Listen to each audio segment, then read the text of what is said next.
guys, kembali lagi bersama saya Ayu Bejo di channel Bincang. Masih bersama saya di segmen Bincang Literasi, di mana kali ini saya akan mereview sebuah buku yang berjudul Pasukan Buzzer. Saya masih ingat saya menghabiskan akhir tahun 2021 kemarin dengan membaca buku Pasukan Buzzer ini, yang hanya saya baca kurang lebih 3 jam saja.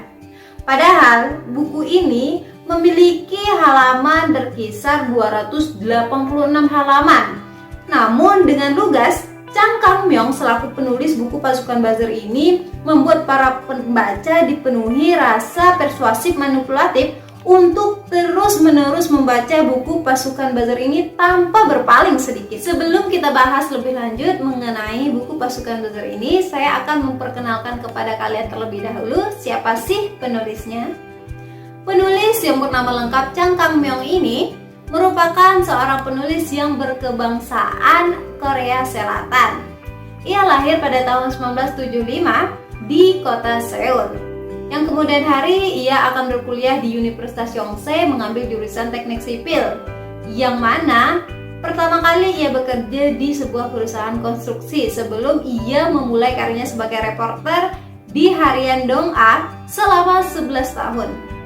Chang Kang-myung memulai karirnya sebagai seorang penulis ketika ia memenangkan penghargaan Hankyoreh pada tahun 2011 berkat novelnya Pemutihan yang berjudul Pemutihan. Nah, kemudian ia juga memenangkan penghargaan Sastra Perdamaian Jeju pada tahun 2015 dan sebagai penulis today di tahun 2016 berkat bukunya Pasukan Buzzer ini. Sudah terlihat dari judulnya, tentu saja buku ini akan membahas seputar dunia buzzer, di mana sudah menjadi rahasia umum bahwasannya di dunia yang serba digital seperti saat ini, tak pelik dunia internet menjadi dunia yang lebih menakutkan alih-alih memudahkan. Cerita dimulai dengan pengenalan 3 tokoh utama yang aktif di dunia internet. Yang pertama adalah Samgong, si ahli menyusun strategi, di mana ia kedepannya akan berperan sebagai ketua tim. Yang kedua adalah Catatkat, si pintar menyusun kata-kata. Dan yang ketiga adalah 01810, si jago komputer.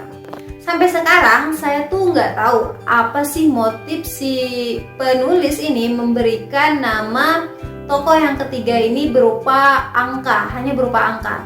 Saya kira di akhir dari novel ini bakal di-relate gitu loh, siapa nama asli dari si 01810 ini. Namun ternyata tidak ada sama sekali. Mungkin menurut penulis itu biar unik dan mewakilkan apa yang benar-benar dikerjakannya. Sebagaimana yang kita ketahui bahwasanya komputer tidak jauh dari angka-angka. Nah, berkat kerjasama dari ketiganya, mereka pun dengan cepat menguasai cara memanipulasi orang-orang melalui internet. Pada awalnya, Samgong, Catatkat, dan 01810 ini membentuk sebuah tim yang bernama Tim Aleph sebagai perusahaan pemasaran online yang menawarkan jasa untuk mempromosikan produk atau perusahaan, seperti membantu menaikkan peringkat pencarian perusahaan di pencarian real time. Kalau di Korsel itu terkenal kan pencarian real time. Kalau kalian suka idol, kalian pasti tahulah pencarian real time gitu-gitu kan. Nah, itu dibantu dengan program makro yang bernama bot. Tentu kita udah nggak asing kan dengan kata-kata bot, karena banyak sekali kita temukan baik di Twitter, di Instagram, akun-akun bot yang berseliweran. Nah, pencarian di real time ini penjumlahannya tidak hanya ditentukan oleh jumlah yang melakukan pencarian, melainkan juga seberapa cepat pencarian itu bertambah. Nah, ini merupakan sebuah keuntungan di mana peringkat ini dapat dimanipulasi. Pekerjaan seperti itulah yang dilakukan oleh Tim Aleph.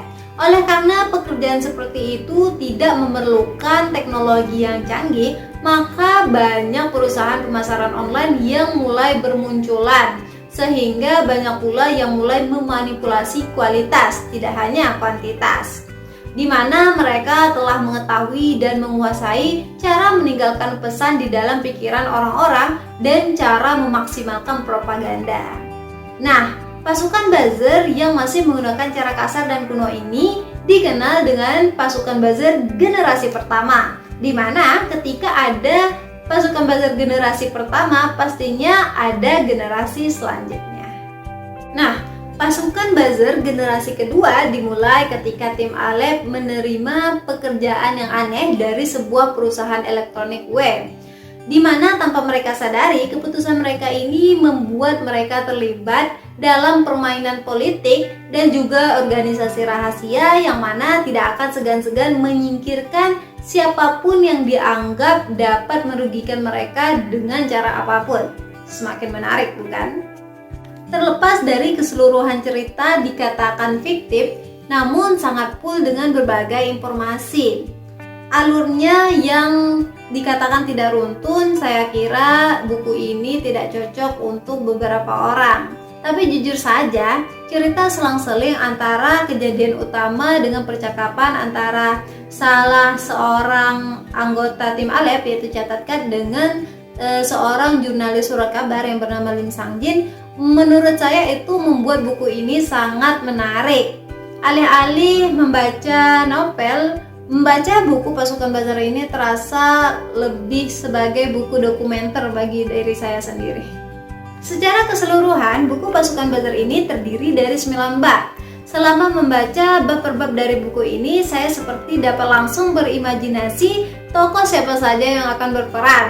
Karena kebetulan saya sering membaca portal-portal media K-pop, sehingga pada satu titik saya dapat memahami apa yang dibicarakan oleh penulis.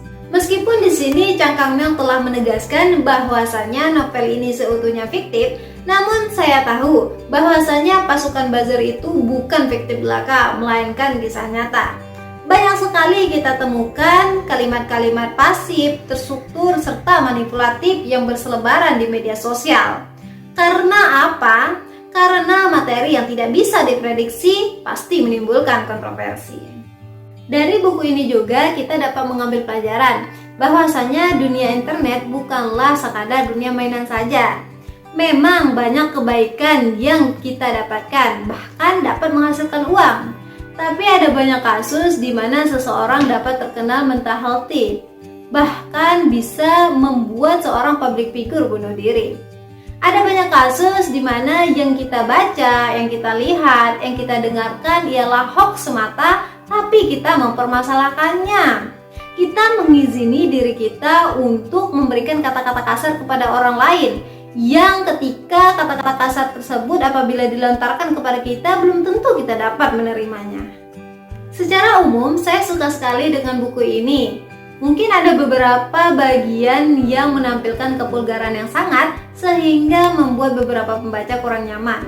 Secara khusus saya tidak suka dengan ending dari buku ini, because my favorite character is gone. Sehingga itu tidak sesuai dengan ekspektasi yang saya harapkan dan lumayan membuat saya emosi. Namun secara keseluruhan saya sangat merekomendasikan kepada kalian untuk membaca buku Pasukan Buzzer ini karena seru banget. Dan kepada penulisnya saya tunggu filmnya. Udah, sampai di sini saja review saya kali ini, semoga bermanfaat. Jangan lupa like and subscribe. Bye.